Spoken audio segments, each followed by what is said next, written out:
Mesdames et messieurs, bienvenue dans cette deuxième saison de votre émission Client à la Une. Client à la Une, l'émission qui met en lumière les entreprises et les entrepreneurs qui se battent au quotidien pour faire de leurs clients leur priorité numéro 1. Nous remercions notre partenaire The Forest Creative Loft qui, une fois de plus, nous accompagne pour cette nouvelle saison. Pharmacienne diplômée depuis plus de 12 ans, le Dr Patience Pokosi Ndoumbé est propriétaire de la pharmacie du centre située à Akwa, Douala, un établissement moderne qui a reconnu pour son professionnalisme et son approche orientée client. Avec un trafic entre 200 et 300 clients par jour, offrir des services de santé de qualité, notamment des conseils personnalisés, des explications sur les traitements, de la prévention ou encore l'orientation vers un médecin si nécessaire est le cœur de son métier. Passionnée de beauté et de bien-être, elle s'engage à lutter contre l'information toxique et les fake news sur la santé publique en créant des contenus à travers ces deux pages. La page Dr Pharma Patience qui partage des conseils en collaboration avec des marques cosmétiques reconnues dans le skincare et le bien-être. Et la page Para du Centre qui valorise des produits de parapharmacie essentiels, prodigue des conseils santé et propose des astuces de bien-être pour prendre soin de soi au quotidien. Visionnaire et profondément engagé, Dr Patience Pokosi Ndoumbé crée AfriqueMed, une plateforme de sensibilisation panafricaine qui réunit des experts en santé, beauté et bien-être afin de produire et diffuser des contenus fiables et accessibles.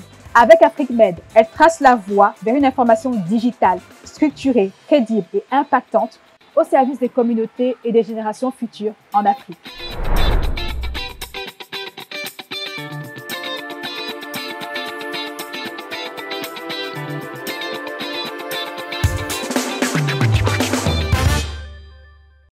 Patience, merci d'avoir accepté mon invitation. Bienvenue sur Client à la Une.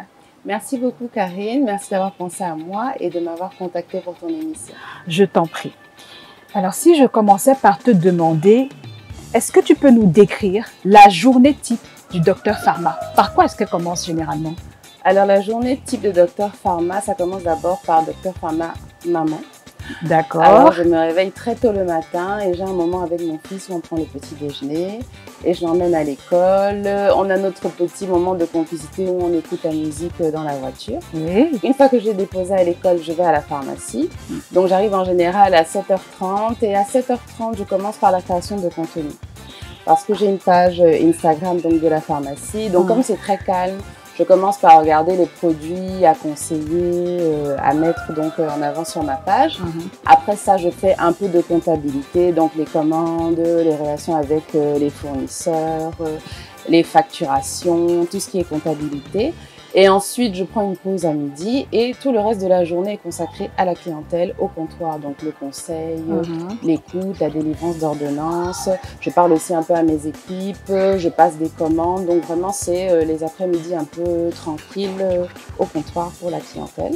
Et ensuite, je rentre chez moi, mes moments avec mon fils et je dors. D'accord, alors tu commences la journée avec ton fils et tu termines ta journée avec ton fils. J'ai envie de te demander, dans toute ta journée, tu fais la création de contenu, donc tu reçois des clients aussi entre-temps. Ton briefing des équipes, il constitue en quoi exactement? Alors, c'est surtout leur dire d'avoir toujours l'accueil du client. Oui. Que le client ne ressorte pas de la pharmacie insatisfait. C'est-à-dire que même si il vient, qu'il ne trouve pas les médicaments, il faut quand même qu'il sache qu'il a eu un accompagnement pour savoir pourquoi est-ce que le médicament n'est pas disponible. S'il n'est pas disponible chez nous, est-ce qu'il peut l'avoir un autre jour? Est-ce qu'il peut l'avoir chez un collègue? Donc vraiment, je tiens vraiment à ce que le conseil soit personnalisé. On ait un suivi vraiment particulier des clients. D'accord. Alors, si je comprends bien, le contact avec les clients, c'est réellement le cœur de ton métier, évidemment, en tant que pharmacienne. Donc, tu es très souvent le premier interlocuteur des clients ou des malades en matière de santé. C'est vrai que généralement, quand quelqu'un a un souci à la maison, un bobo de santé, le premier réflexe qu'on a, c'est d'abord d'aller à la pharmacie. Curieusement, on ne va pas à l'hôpital, mais c'est d'abord à la pharmacie tout de suite que « est-ce que je peux voir le pharmacien, la pharmacienne, j'ai un souci, est-ce qu'il peut me conseiller quelque chose pour mon bobo de santé ?» Et donc, quelles sont les bonnes pratiques qui sont mises en place au quotidien pour assurer un service de qualité aux clients? Alors, les bonnes pratiques, l'écoute. oui. La personnalisation du service surtout, et fidéliser les clients. C'est-à-dire qu'on fait vraiment tout pour que dès que le client rentre dans la pharmacie, il se sente en confiance, il se sente apaisé. Et surtout, on essaye vraiment de personnaliser notre service. C'est-à-dire que si tu viens à la pharmacie et que tu étais déjà venu avant, on va essayer de te dire « Madame, la dernière fois quand vous êtes venue, vous aviez ça, est-ce que ça va mieux ?» On essaye de retenir les noms des personnes. Donc, c'est vraiment l'écoute, la personnalisation aussi du service et du conseil. Voilà. Alors, c'est très intéressant ce que tu dis. Je ne pense pas que ce soit dans beaucoup de pharmacies que ça fait vraiment la personnalisation de la relation avec le client. C'est très intéressant le fait de retenir les noms des clients, d'avoir à peu près, on va peut-être dire leur historique, de savoir à peu près que voilà, vous étiez là pour tel souci de santé la dernière fois. Est-ce que ça va mieux? Est-ce que les médicaments que vous avez pris ont pu soigner?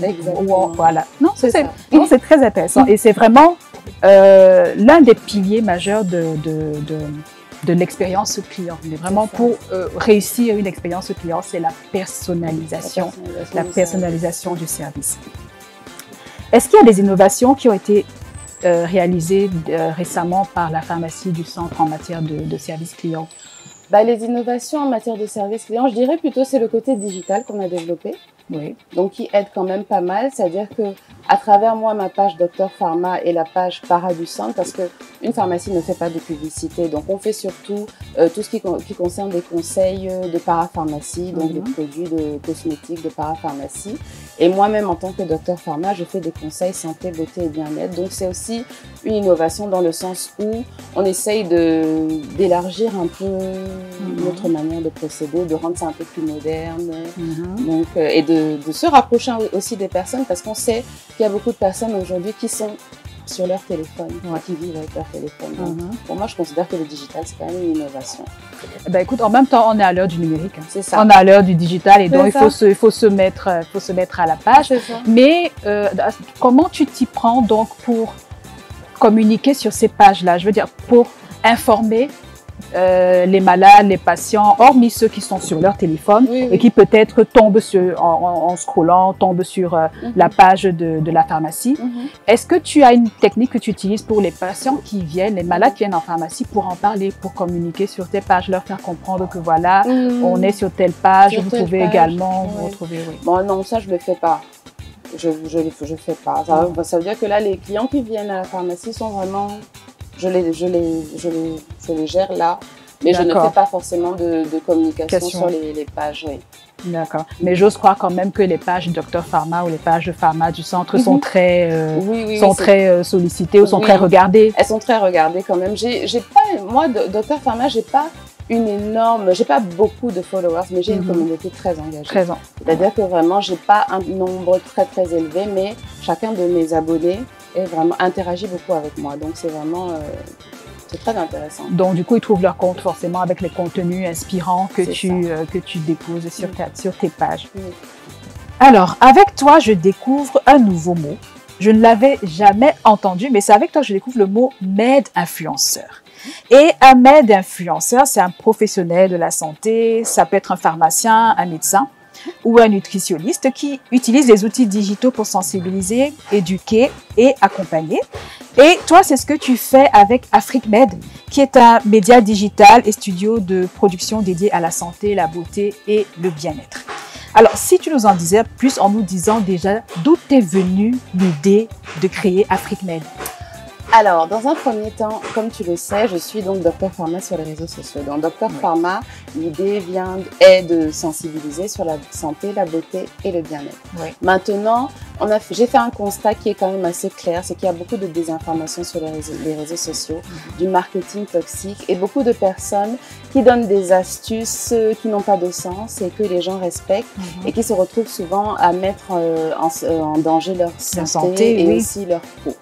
Donc, AfriqueMed vient donc de ce constat-là et du fait qu'il n'y ait pas aussi de plateforme digitale africaine à laquelle on peut s'identifier. Et je me suis rendu compte donc que moi, en tant que Docteur Pharma, je ne pouvais pas être seule pour sensibiliser sur la santé, la beauté et le bien-être. Donc, j'ai décidé justement donc de créer AfriqueMed pour avoir en fait ensemble d'experts, on les appelle les experts, qui sensibiliseraient donc sur la santé, la beauté et le bien-être. Donc ces experts-là, c'est des médecins, des pharmaciens, mais aussi des nutritionnistes, des coachs de sport, des coachs de yoga. Et AfriqueMed aussi, ce sont des interviews, des témoignages de personnes qui ont vécu des maladies ou des situations assez complexes. Ah, d'accord, ok, mais c'est vraiment intéressant. Moi, ce que je trouve intéressant dans ton concept, c'est le fait de prendre en compte les réalités qui nous concernent, les réalités africaines, parce qu'effectivement, on a beaucoup de plateformes dans ce sens-là, mais c'est beaucoup plus occidental. On n'en a pas qui sont vraiment orientées sur on va dire quoi, nos maladies, la santé africaine, je peux dire ça comme bien ça, sûr, bien santé sûr. africaine, pour faire la vraie différence avec la santé occidentale. Et j'ai bien aimé, tu as parlé de marketing toxique. Oui. On parle de désinformation, de fake news, beaucoup d'astuces, et c'est vrai, ça pilule vraiment sur les réseaux sociaux. On a énormément de personnes qui ne sont pas des professionnels de la santé, qui ne sont pas habilités à donner des conseils. Tu parlais de la peau, pour des produits de la peau, pour faire ceci, si tu veux devenir clair, ou si tu veux, je ne sais pas moi, si tu as une grippe, on va te dire de manger un oignon, on va te dire de faire ceci, n'importe. Comme tu dis, des choses qui n'ont pas de sens en fait. Ça, et exactement. beaucoup de personnes, malheureusement, se retrouvent en train de suivre ces conseils-là et mettent en péril leur santé, mettent en danger leur santé.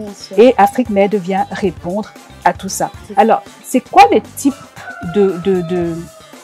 les types de contenus qu'on retrouve sur la plateforme? Oui. Alors, les types de contenus qu'on retrouve, donc, c'est des capsules, des mini-capsules donc, de sensibilisation de médecins, donc, on a la minute gynéco avec une gynécologue donc, qui parle des sujets de santé divers. Oui. On a la minute doula. Donc, les doulas, donc, ce sont des personnes qui accompagnent les femmes avant, pendant et après la grossesse. Donc, on a une doula justement donc, qui intervient sur AfriqueMed pour expliquer comment ça se passe, comment vivre l'accouchement, comment vivre la grossesse. On a aussi la minute chiropraxie, donc avec un médecin chiropracteur donc, qui parle des articulations. On a un rhumatologue, on a un pédiatre, on a un psychologue, on a une pharmacienne. Oui, donc, évidemment. Vraiment, le but est vraiment qu'on ait le maximum d'experts. On a une coach de sport, une coach de yoga. Donc, pour l'instant, là, c'est le collectif d'experts qu'on a. On a aussi un ophtalmologue, dentiste. Donc, voilà, on est pour l'instant une quinzaine. Mais c'est pas mal. Moi, je trouve que vous touchez déjà beaucoup de domaines, on va dire quoi, beaucoup de spécialités. C'est ça, beaucoup de spécialités dans la santé. Et ça, c'est vraiment très, très intéressant. Est-ce que ça a bien décollé, AfriqueMed? Est-ce que ça a été bien reçu, bien accueilli? Est-ce que les gens sont de plus en plus, suivent de plus en plus AfriqueMed? Bien sûr, ça a été très bien reçu, très bien accueilli parce que de nos jours, comme on disait tout à l'heure, les gens sont vraiment connectés sur leur téléphone. Oui. Ils ont besoin d'avoir des pages. C'est vrai qu'il y a beaucoup de pages d'informations de manière générale, mais vraiment sur la santé, la beauté et le bien-être, il n'y a pas vraiment ce genre de contenu-là. Donc, les gens qui sont vraiment intéressés par la santé infantile, la nutrition, ils y trouvent vraiment leur compte. Et c'est le fait que ce soit interactif, qu'on ait des vidéos, on s'identifie. Et c'est pour ça donc, qu'on a ces MED influenceurs-là, parce que le but est justement que si tu penses à un souci de pédiatrie, tu penses directement au pédiatre que tu vois sur AfriqueMed. En tout cas, félicitations et bonne continuation à AfriqueMed. On arrive à la fin pratiquement de l'émission, Dr Pharma. Est-ce que tu pourrais, pour terminer, nous raconter, partager avec nous une anecdote, un témoignage d'un de tes clients de la pharmacie? Oui, alors bon, je vais parler. Moi, je suis très passionnée par la skincare. Donc, je sais les pharmaciens font beaucoup de choses, mais moi, c'est vraiment skincare que j'aime. C'est ta passion. C'est ma passion, c'est ça. Donc, en fait, j'ai une dame qui est venue avec le visage un peu brûlé parce qu'elle avait fait une dépigmentation volontaire de la peau. Donc, elle avait des brûlures. Sa peau était noire à certains endroits, un peu abîmée à certains endroits. Et donc, elle est venue, elle m'a dit oui. Donc, elle a utilisé qu'elle ne sait pas quel produit elle a utilisé, mais qu'elle a fait une réaction allergique au produit et que du coup, ça a fait ça. Bon. Je savais très bien qu'elle avait fait une dépigmentation parce que les dames qui font ça n'assument pas vraiment. Et elles viennent souvent nous voir quand elles ont déjà eu des effets secondaires terribles. Donc, elle m'a dit oui, je voudrais que ma peau donc, soit uniforme et tout ça. Donc, je lui ai expliqué que malheureusement, vu l'état de sa peau, il faut d'abord qu'on fasse une réparation. Donc, on a d'abord fait fait une routine donc pour réparer sa peau, c'est-à-dire que pour que la peau redevienne lisse, pour qu'elle soit vraiment, qu'elle redevienne normale. Oui. Et ensuite, après ça, on a donc unifié son teint avec des produits naturels et sûrs. Et donc, elle est revenue me voir quelques mois après parce que sa peau était mieux, sa peau était lisse, elle avait retrouvé un peu une uniformité. Bon, après, ça, elle gardait quand même des séquelles, Oui. mais elle était quand même contente. Et voilà, c'est une satisfaction de savoir que quand les clients viennent vers nous, mais ils peuvent revenir et dire que voilà, ils sont satisfaits. Les anecdotes, j'en ai plein. Docteur Pharma, est-ce que tu aurais un dernier mot pour la fin? Bah, déjà, je voudrais te dire merci de m'avoir contacté. Je t'en prie. Et justement, notre rencontre, ça définit vraiment la puissance des réseaux sociaux parce qu'on s'est connus sur les réseaux sociaux. Oui. Et tu m'as contacté sur les réseaux sociaux. Donc, ça me conforte dans l'idée vraiment que je dois continuer à véhiculer mon message de sensibilisation, de santé, beauté et bien-être via les réseaux sociaux. Et donc, merci beaucoup pour cette invitation et vraiment beaucoup de courage et vraiment félicitations pour ce que tu fais. Ben, merci, félicitations à toi aussi et beaucoup de courage à toi. Merci beaucoup. Merci à vous qui avez suivi l'émission. Merci à notre partenaire The Forest Creative Love qui nous accompagne depuis la saison dernière. Surtout, n'oubliez pas de vous abonner sur votre chaîne YouTube Culture Client 237, sur votre page Culture Client pour ne rien rater de nos dernières actualités. D'ici là, prenez soin de vous et à très très vite.